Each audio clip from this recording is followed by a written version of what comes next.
ایک کلمہ آپ کو سکھاتا ہوں، اس کے 4 بڑے بڑے فائدے ہیں۔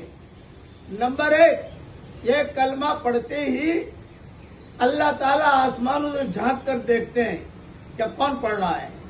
نمبر 2، یہ کلمہ پڑھتے ہی اللہ تعالیٰ ہمارے ساتھ ہو جاتے ہیں۔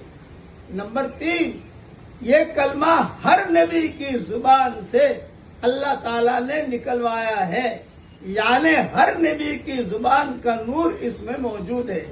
نمبر 4، یہ کلمہ پڑھتے ہی اللہ بھی ہمیں یاد کرتا ہے فرشتوں کے سامنے۔ یہ سارے مضامین مختلف کتابوں میں ہیں، بخاری میں بھی کچھ مضمون ملے گا، کچھ مضمون مسلم میں ملے گا، کچھ مضمون ترمذی میں ملے گا، کچھ مضمون مسند احمد میں ملے گا۔ اب وہ کلمہ پڑھ لیجیے آپ، لا الہ الا اللہ وحدہ لا شریک لہ لہ الملک ولہ الحمد وہو علی کل شیء قدیر۔ جو یہ پڑھے گا اس کو یہ 4 فضیلتیں ملیں گی۔ اللہ ہم سب سے راضی ہو جائے، آمین۔